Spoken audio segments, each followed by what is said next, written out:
everyone, welcome back to my channel after a very long time. I know it's been so many days since I made any videos about anything, but yeah, here I am back again with yet another video. And in this video I would be covering all the questions that you guys have asked me via Instagram and trying to clear all your doubts. Let's get started in the video then. So the most frequent question that I have been asked all along was how to apply in UK university and cost.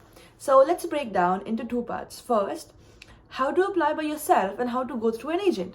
So how to apply by yourself, that is very easy, very easy.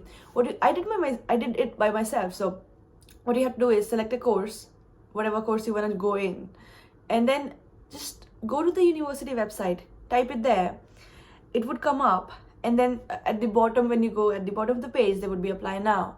So you just have to click on apply now, and then that website would ask you to create a username and password so that you could log in again if you want to like save your application, ongoing application, and come back again. So for that, and that's how you apply. That is very easy. Some universities accept through UCAS. So if they accept through UCAS, that would be mentioned in your university course page.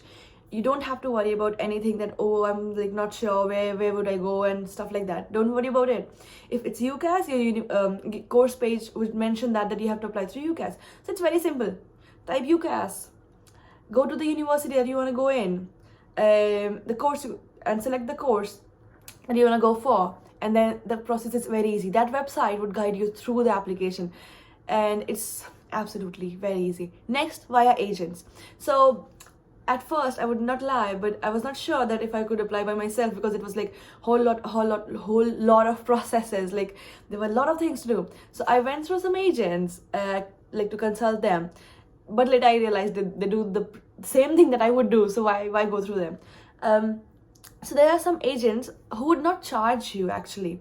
So they have like universities tied up with them. I don't know, it's tied up. Yeah, tied up with them. So what they would do is they would apply for you to that universities. You would get an offer letter from the university. They would not charge you anything. It's free consultation. And then after that, I think,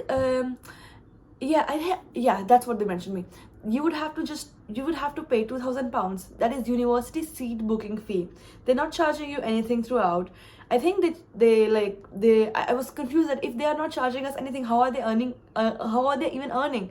So I think it's because the uni must be paying them, something like that. Because as much students they would give to the uni, they would be like paid for that. So that's how you do it. There were some agents like that, and then they're like paid agents where you have to pay, and then they would guarantee it something like you would get an offer letter or something of that sort. And cost. So the cost depends upon the university. If you're studying in some like really famous or popular university, I guess the course fee would be a lot.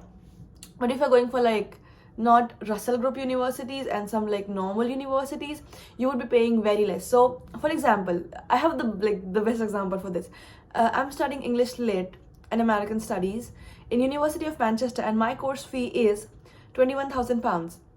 My friend who is studying in Manchester Metropolitan University, it's not a Russell Group university, but it's a nice university. It's just nearby Manchester Uni.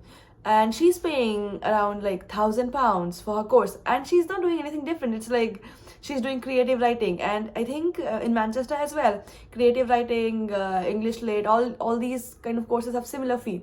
So that's the price difference you would pay in like different unis. So that's the first part of the question.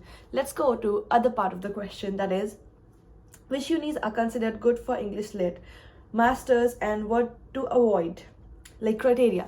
So I don't think I'm the best person to ask for this, because I cannot tell about other unis. I can just tell about my course or my uni, because there are different unis and they have like different criterias. So what I would suggest is, like what I did for my uni is I just Google it.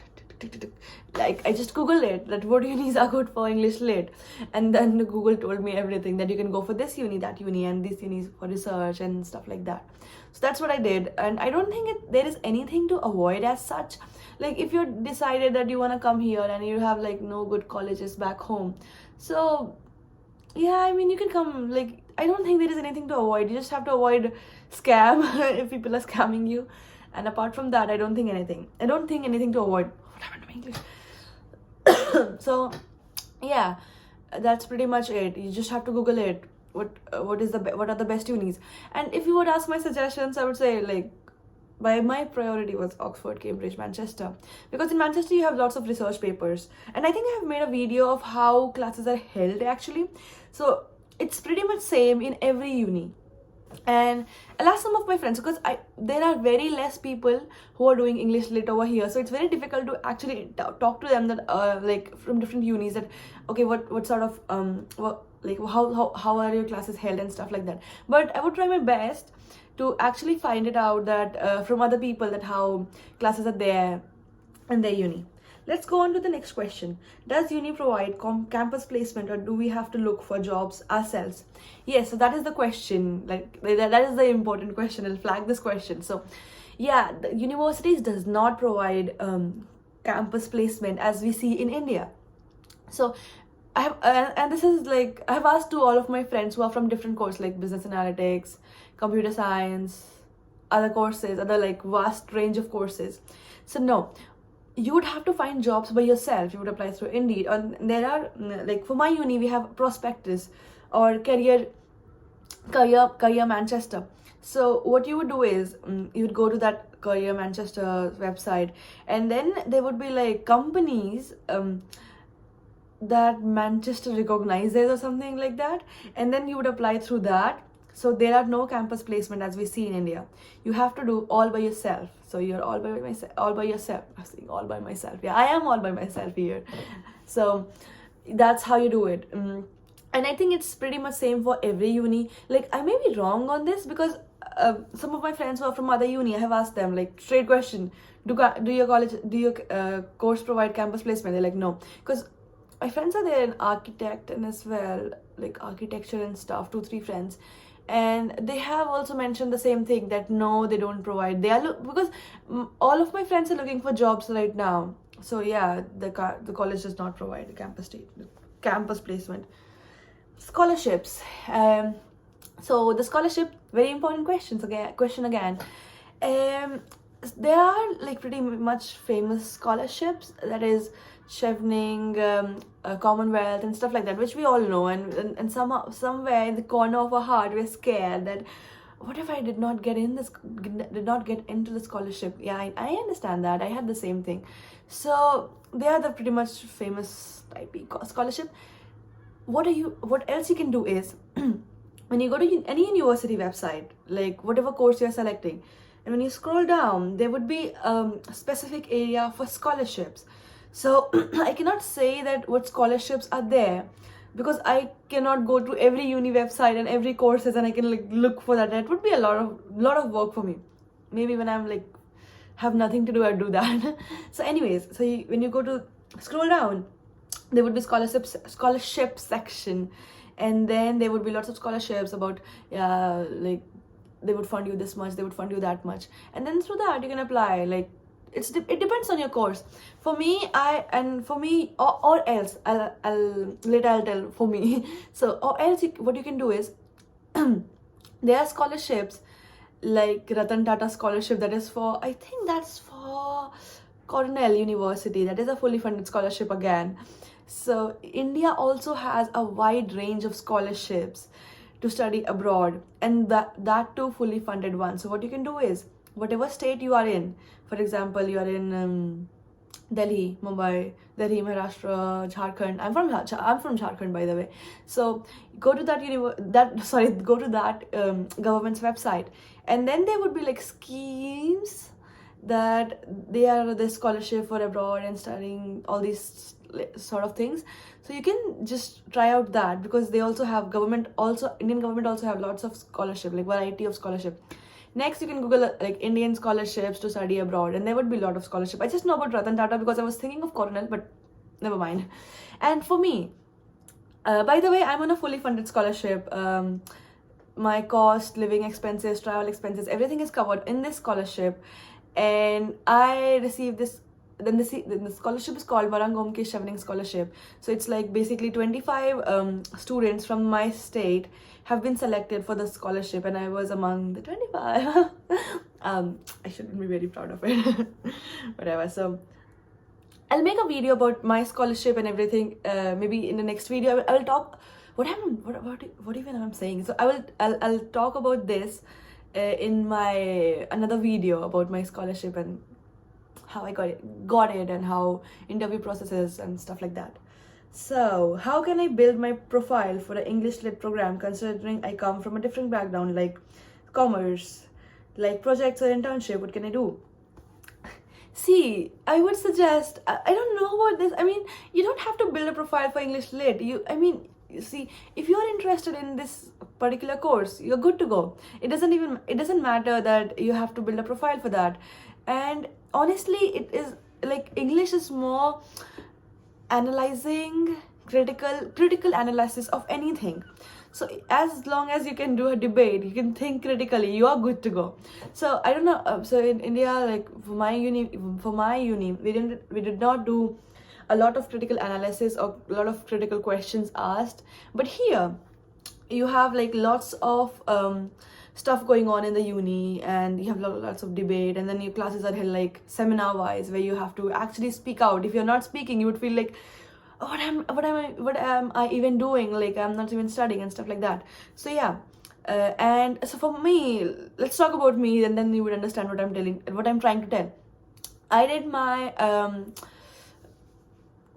high school, that is 11th and 12th, in science I was having like PCM. I know, bad decision, but anyways, it was fun. I would not say it's a bad decision. so yeah, and then after my high school, after graduating high school, I was so confused like what to do. I was like going for chemistry honors because my chemistry teacher was like the best chemistry teacher, and I was like, I want to study with him if I will study then. But then my mom suggested, why don't you go for English Lit? I mean, you read books and then you analyze and stuff like that, and then if you want to go abroad, you can do it as well. So it's like, yeah, I mean, let's give it a try. Even if like after 3 years, if I don't find it interesting, I'll just drop it out and I'll go for another honors or maybe another course. That's what I did. Hopefully, it turned out very nice. Yeah, like you don't have to build up any profile for that. You just have to go to the course or just not reading books. Reading books is not English Lit, okay? So you just have to go to any university website and then look for that English Lit and then see what syllabus they have, and then just try to like look into the syllabus and see if you are interested in it. Like if it's intriguing to you, and if it's like it's good, like it sounds like, oh, I can do that. So that's what English Lit is, and that's like pretty much every course. So if I want to do physics honors, I'll go to the syllabus of any uni like I want to get in, and then I'll look at the syllabus and it's like, oh, they're teaching quantum and they're teaching mechanics, and I'm like, yeah, I'm interested in that, so I would definitely want to go for that. So that's how you can do that. You don't need any profile for that. It's like you would eventually build your profile actually for that course. Anyways, opportunities for English Lit students. That is another important question. I'm still figuring out opportunities. No, guys, I'm just kidding. So there are lots of opportunities to do English Lit, for English Lit students. Like a friendly suggestion from a friend to a friend, that I would suggest you guys to go for a language. Along with because English is also a language, so along with language, I would suggest go for another language, like a third language. So I speak English, Hindi, and Japanese. Japanese is my third language, so that would actually help boost your career. Next opportunities. Sorry, guys, I'm sick actually. That's another reason why I was not making any video. I'm like better now, and also I was moving stuff. That is my room for next 1 month. You might like this look different, so yeah, I shifted to a new place now. Yeah, so what I was talking about, I forgot. Opportunities, yeah, you can go to journalism as well, and then you can go to BBC. That's what my friend suggested me, like, why don't you do journalism and media and then go to BBC? I was like, yeah, very easy. It sounds as easy as you speak. So yeah, you can do that. And then for me, I want to work in museums, in exhibitions and over there, because I don't know, I'm just interested in like archives and stuff like that. And also I did archives in my course as well, so it was like archives based, so I did a lot of archives there, and now I'm interested in that. So you can go for museums if you are interested in artifacts, and if you're interested in artifacts and exhibitions and old stuff, and then you can go for that. Museums, curatorship, that is another new job that I came to know when I came here. I didn't know about curator, like something called curator. You can go for curatorship, you can go for professorship. So what you have to do basic, professor is like, first you would have to do PhD, and then you go to after your PhD you'll go for professorship and stuff like that, and that's easier, I think, easy pathway. Another thing, you can go for AT, assistant teachers. They also like pay very nice, assistant teachers. You can go for ATs. And what else I was looking for myself, so I was looking for ATs. No PhD. I'm not gonna do PhD. I wanted to do PhD, but I'm like, I wanna take a break because I don't know about other courses, but my course is like taking a very bad toll on me. It's really difficult, and it's like you have to read a lot. You have to read extensively. Man, English lit is tough. I mean, I never knew back home, but now here it is tough. So that's how you do it. Visa cost, fee, and procedure.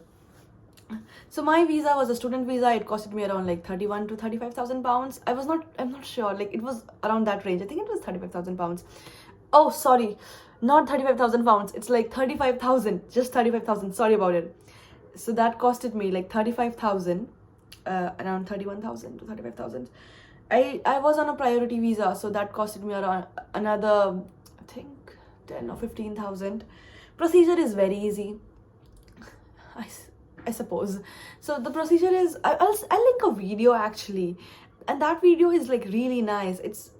I think, I don't remember the channel, but I'll link it in my description box, because I followed the same video and it made it very easy to actually apply for the visa. I followed the video step by step. So rather than me explaining that and creating confusion, I would link that video, and that would be easier for you guys to see how it goes on.